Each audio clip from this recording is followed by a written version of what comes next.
Void Fox, this is Arctic Wolf. Do you have eyes on the whales? Over. That's a negative Arctic Wolf. Over. Sula Morgan responded on the squadron channel as she looked out through the nebula. Commander Forrest must be bored, she idly thought to herself. They should be in the area. Ping beacons aren't set so fan-wide. Over. Roger. Over and out. Sula switched back over to the flight channel as she spoke up. Flight, this is Void Fox. We're opening up our search bracket. Ping beacons still won't be set, so don't get lost. Understood? Over. Shit, Sula, we know how this works. Why are you getting all formal? As she heard Julia, she growled a little under her breath and squeezed her controls a bit harder. We've been doing this longer than you have, you know, Becca chimed in. And yet none of you have gotten promoted, Sula shot back. She hated her flight. Worst in the fleet by far. How the hell was she supposed to get assigned to a better flight? Or perhaps even be bumped up to a squadron leader position with these idiots? That's just 'cause we aren't willing to dress up all nice and wiggle our butts in the commander's face, Julia replied, which made Sula growl and squeeze her flight stick harder. Guys, Sula didn't do that either. They don't mean it, Sula. Don't listen to them. Sula sighed as she heard Felicia's worried tone. Two unprofessional idiots and the only fighter pilot in the fleet of the damned who hadn't gotten a kill in her 8 years of service. Yes, Sula had been assigned to the worst flight they had. At least Felicia wasn't a jackass. But what kind of pirate starts crying at the thought of combat and killing people? As soon as a shuttle transport job came up, Sula was damn sure that Felicia was getting transferred. Just keep your eyes open, Sula finally uttered. The 4 Corsairs flying through the nebula were one of the 3 flights that made up Foxwing's only squadron, a collection or older model fighters being flown by pilots that weren't good enough for any of the other wings. When Sula was first told she was being promoted to flight leader a year ago, she'd been excited. Then they told her what flight she was leading and wondered who she'd pissed off. She'd have rather been an element leader in Dogwing. Sula, you know they didn't mean what they said, right? Sula sighed yet again as she heard Felicia over a direct channel. I don't pay much attention to anything they say, Felicia. Right, I wanted to make sure. You're a really good flight leader, you know. Even if they whine and complain and stuff, we haven't had any equipment malfunctions since you took over, which is pretty big. I really appreciate the help in the simulator, too. Sula didn't like Felicia.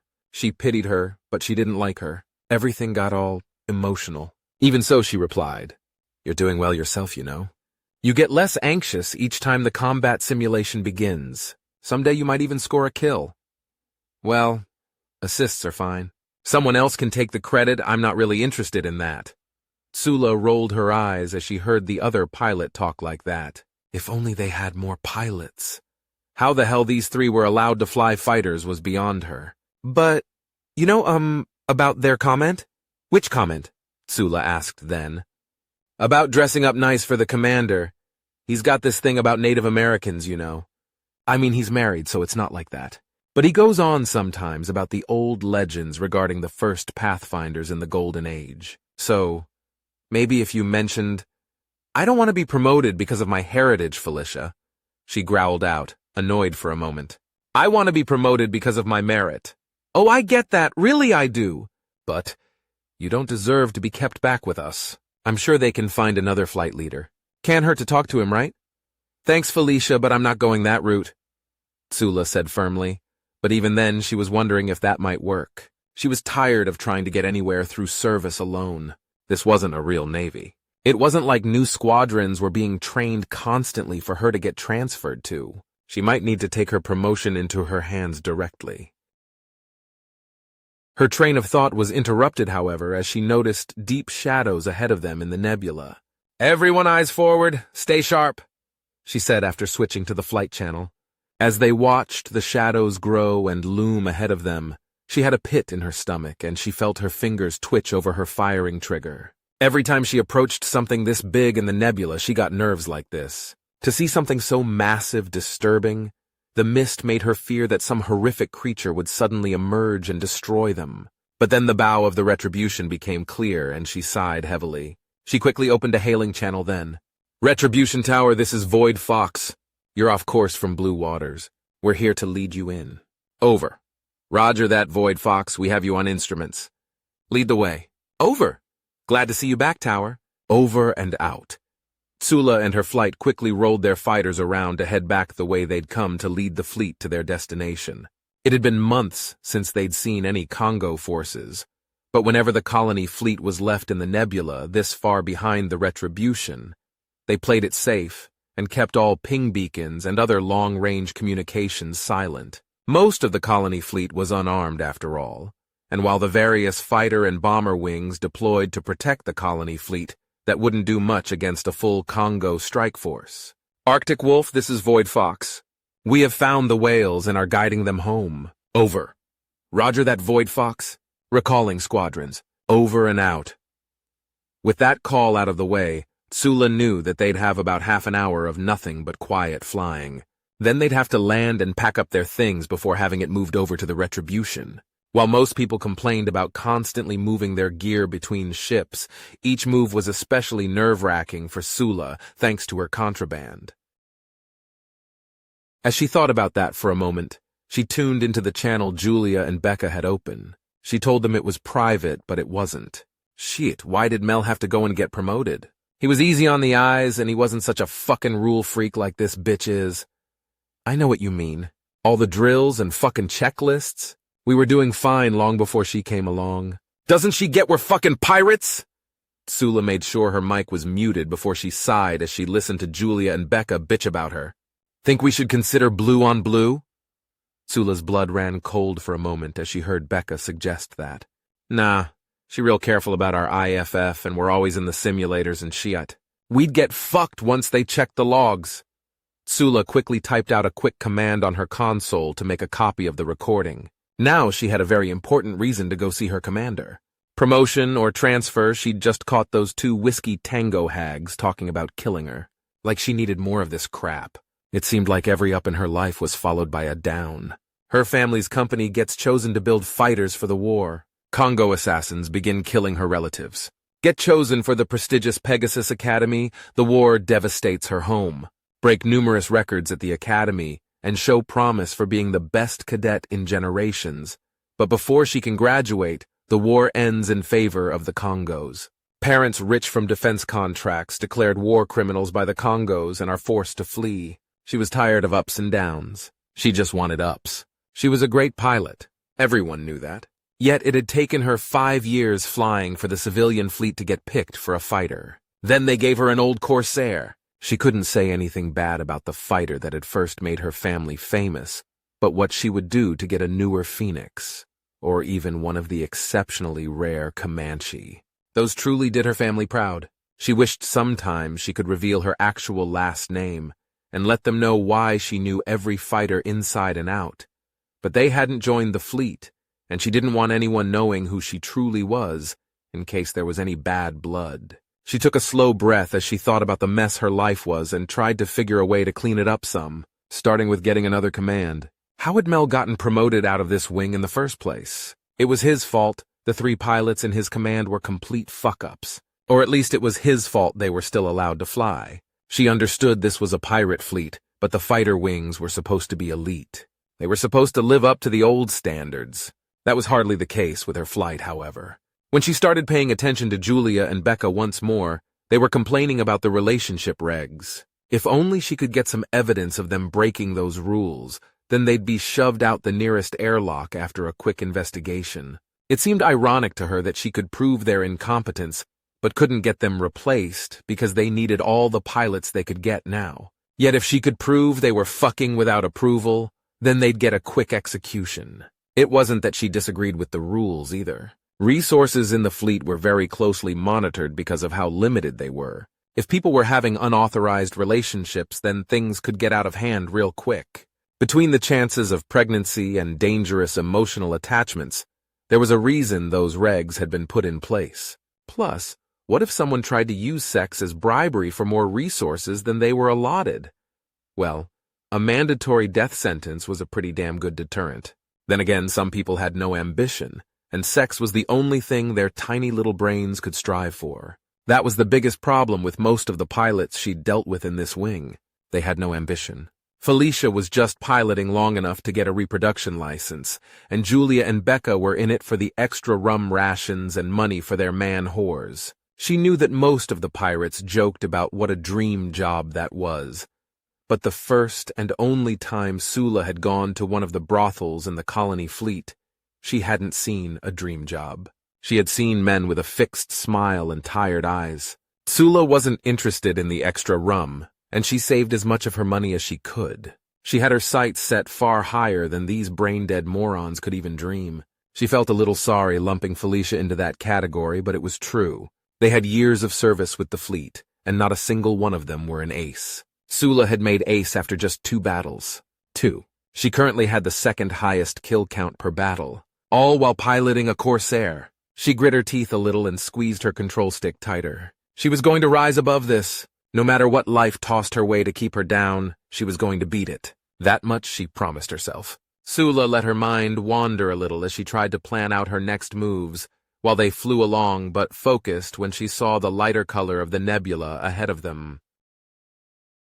Sure enough, they broke through the clouds and into the light of a small blue dwarf before long. The colony fleet often hid around lone dwarfs like this that were concealed in the nebula. It gave them a change from the same reddish, pinkish, whatever color the nebula was. She could see the other fighter wings returning to their various vessels now that the Retribution was moving in behind them.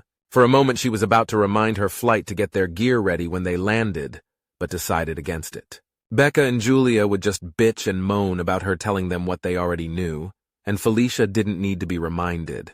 So she kept quiet as they approached the old freighter, the Clydesdale, that served as an improvised carrier for the fighter wings when they were deployed to protect the colony fleet. The bombers were already flying out towards the Retribution from the Buffalo, passing by Sula and her flight. They were heading back into the mist to meet up with the Retribution, which was still obscured in the nebula. It would take them another 20 or 30 minutes to breach the mist, but their powerful sensors were likely picking up the colony fleet now that they had followed Sula and her flight in the right direction. As she flew on, she looked out at the bomber wings flying by. Most of them were Stingrays made by her family's competitors over at Castor Dynamics, but she saw a few Mauser Industry armadillos. Now there was a fantastic ship. She wished her family could claim to have made those beasts. Oh well, one solid fighter design followed by 2 phenomenal fighter designs was still great. Once more she thought about the things she could do if she got a Comanche. Things even her grandfather would have marveled at. So much history with the Confederacy, only to have it all poisoned by her uncle and cousins after the end of the war. She sighed and shook the thoughts from her head yet again as she prepped her landing. Clydesdale, this is Void Fox returning with my entire flight. Such as it is. Over. She heard a brief chuckle. Glad you're back, Void Fox, even with that greeting. Such as it is. You know where to go. She always got the sensation that the colony controllers were too casual. But soon she'd be back on the Retribution, and if the campaign was going to turn out like everyone thought, then she wouldn't be back in the colony fleet for the next several months. As she brought her ship into one of the freighter's makeshift hangars, she lined herself up. FWS-3F4E1. That was her. As she landed her Corsair, she didn't fully shut it down. Instead, she set it to standby and plugged a thumb drive into her command console. After downloading the log between Becca and Julia, she pulled the thumb drive free and tucked it into a pocket. With all that out of the way, she finally opened the canopy, pulled off her helmet to set it in her seat, and climbed over the side and down her ship. As she climbed down, Theo approached and spoke up. Hey, we can't unload the ordnance with your ship on standby. I'm perfectly aware of that, Theo. I don't want you guys unloading the ordnance. Just top off my fuel and I'll fly it over to the Retribution. That way it saves you the trouble, HM? She smiled as she looked over at her crew chief, even as he frowned. She knew full well that they liked to overload the Corsair with as much heavy ordnance as it could carry, so they wouldn't have to move it by hand.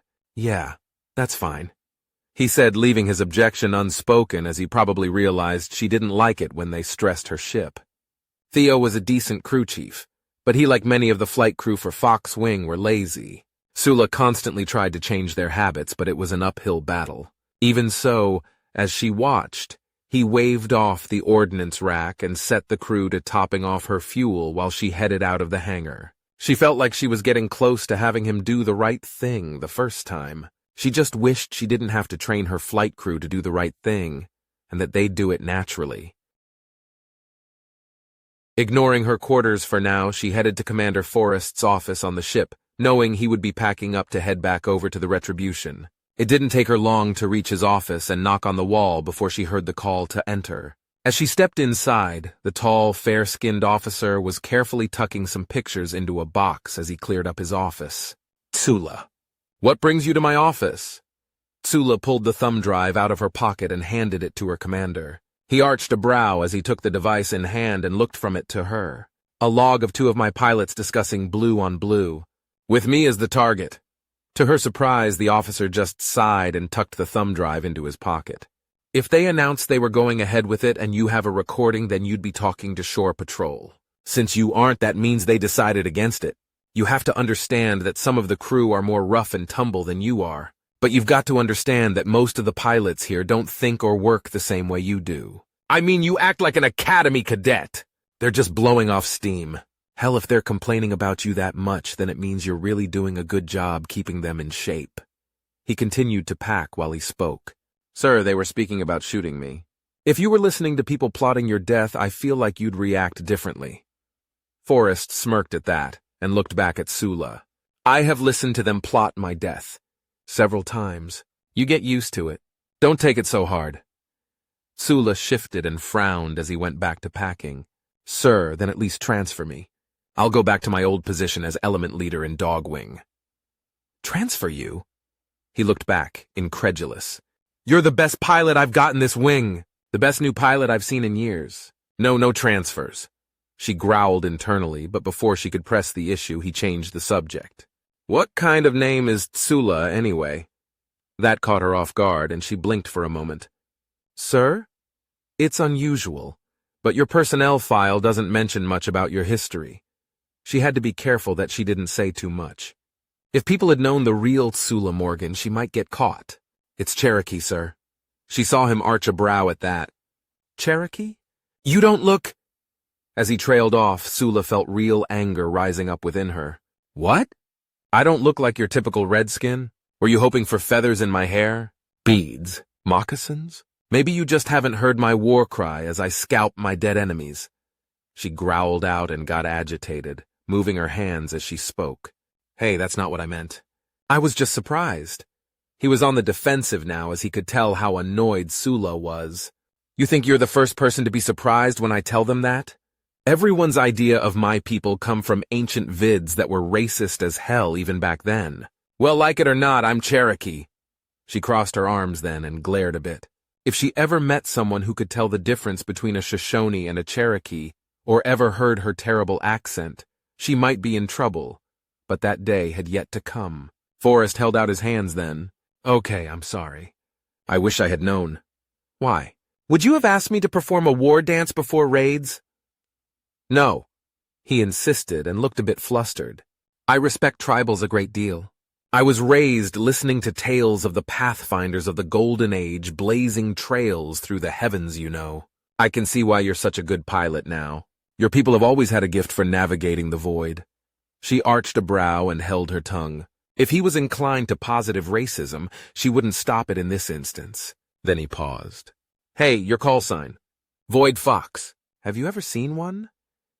Void foxes aren't allowed on the fleet, and they're extremely expensive. Do I seem like the kind to break the rules or have a pet like that? She stared him right in the eye while trying to seem annoyed, still instead of worried or anxious, and to her relief, he nodded. Yeah, silly question, I suppose. He idly rubbed his mustache for a moment and then nodded. Tell you what, there's some possible new recruits. If you're willing to train some fresh-faced rookies, I'll let you lead up that flight, but they won't have any experience. And you have to wait for us to fix up enough fighters for them to fly. I'll take it. If they don't have any experience, then they don't have any bad habits. She quickly replied, which made him chuckle. True enough.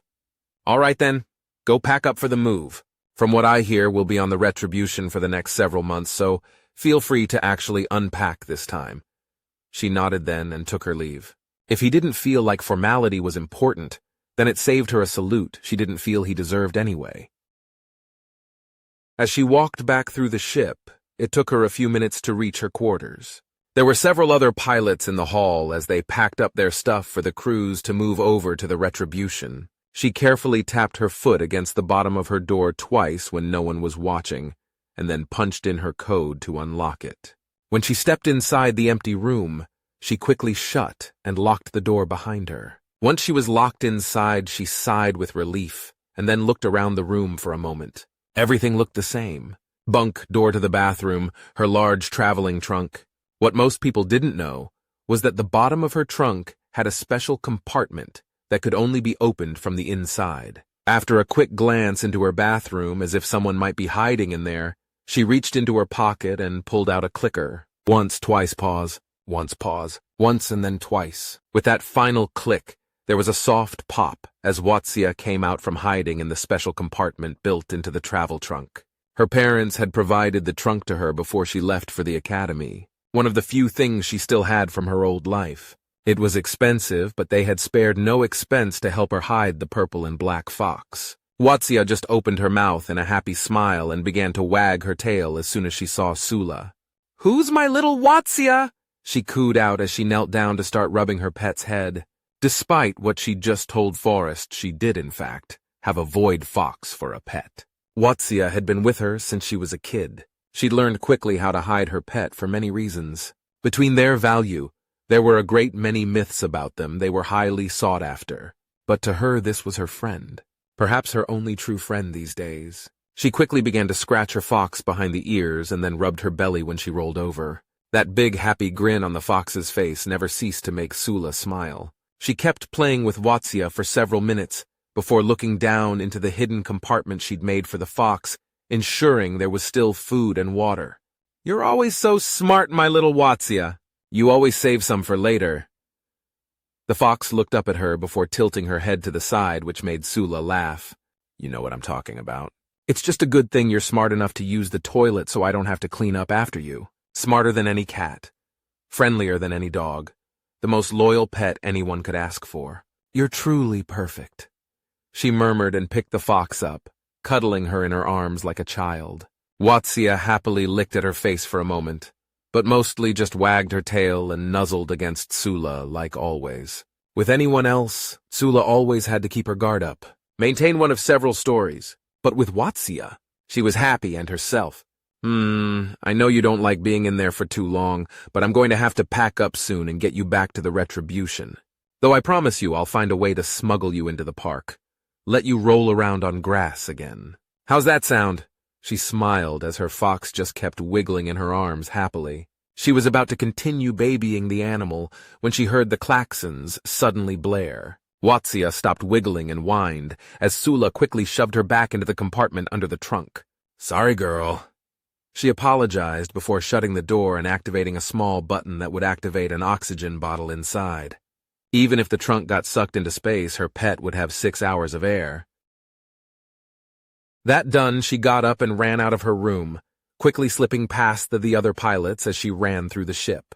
"What's going on?" she asked as she got to the hangar and the flight crew were standing around looking unsure. "No clue, General Alert," Theo said with a shrug. "Am I topped off?" "Yeah, you're set." "The others?" She looked around for Felicia, Julia, or Becca, but didn't see any. "No idea." Your ship is the only one fit to fly right now. We've got the ordnance on the others half on, half off." "We'll get them ready. Now!" she yelled as she climbed up into her Corsair, grabbing her helmet and pulling it on, sealing it quickly as she reached up to yank the canopy down faster than the automated arm was going. Once the canopy was done, she quickly flipped on her systems, very thankful that she had left it on standby. The flight crew had barely cleared the space behind her fighter when she was turning and flying out of the hangar. "Void Fox away! What the hell is going on?" "Void Fox, this is Arctic Wolf. We have Congo Strike Force inbound." "Repeat. Congo Strike Force inbound."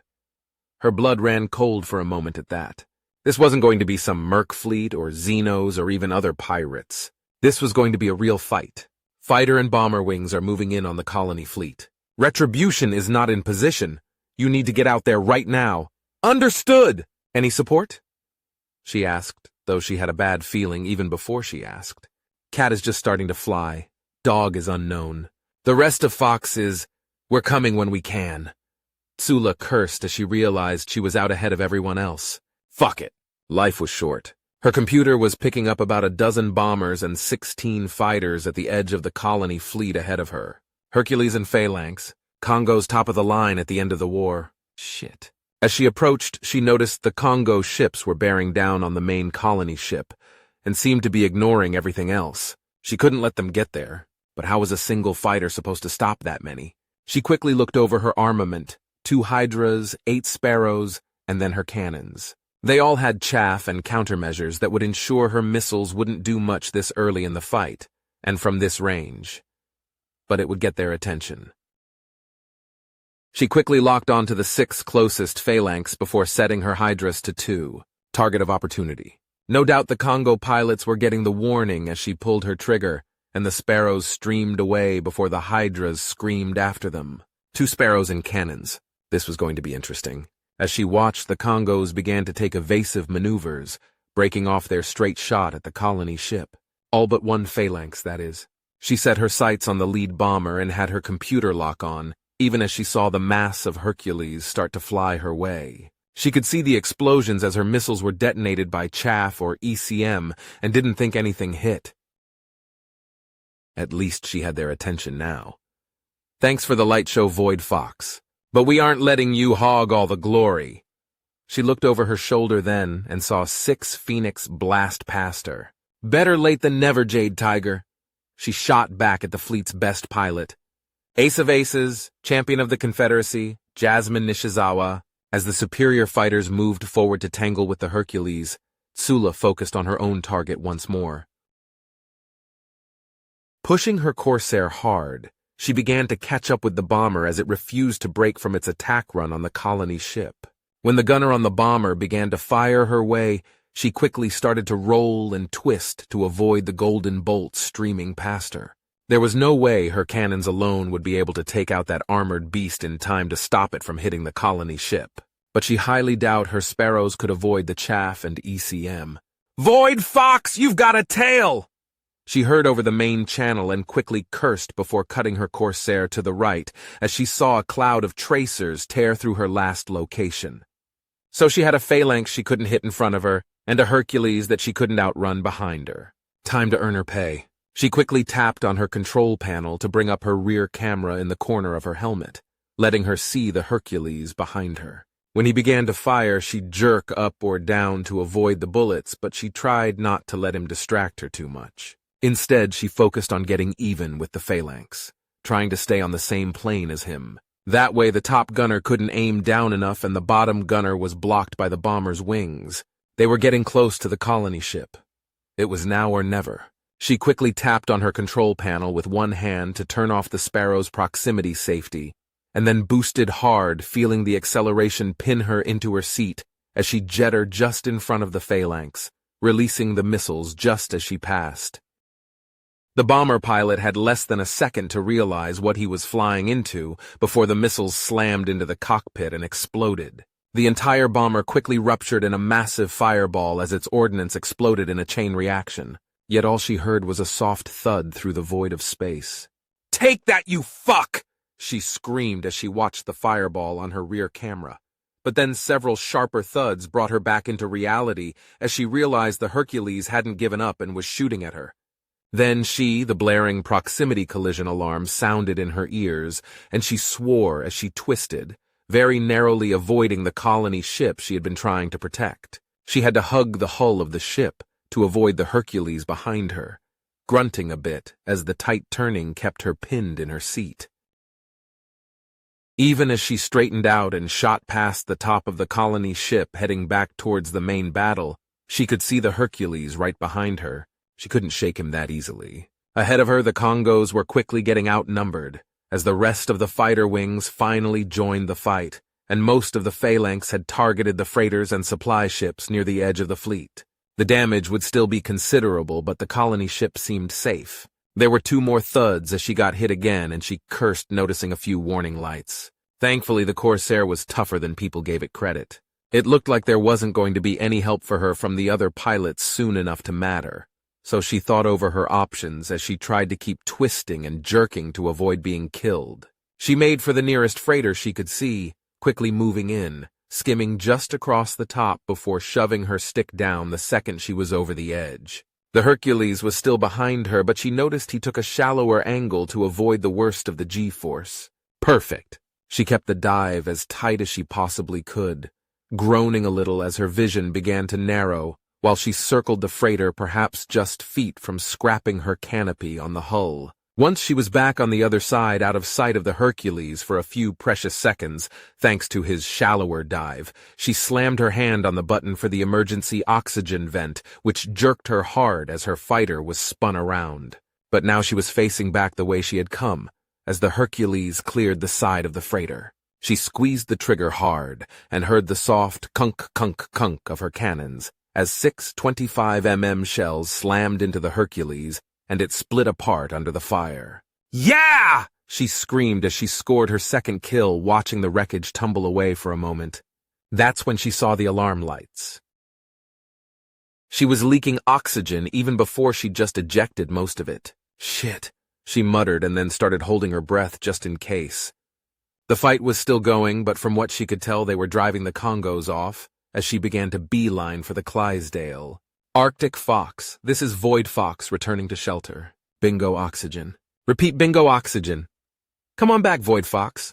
The fight will be over soon. The retribution is narrowing in on the Congo ship still in the nebula. This is a fight for the Marines and boarding parties now. You've done your job. Wish I could say the same for the rest of your flight. Felicia? She asked, concerned about her only nice pilot. We'll talk when you get back. Save your air, Void Fox. Over and out. He ended, finally remembering procedure which Sula realized she'd ignored for most of the fight. When she checked the clock in her helmet, she blinked and had to look again. It had already been 15 minutes. Time flies when you're killing people. She glanced to her right out at the nebula as she saw dark shadows deep in the mist. There the rest of the battle was unfolding. Monsters of the void soon to be locked in combat.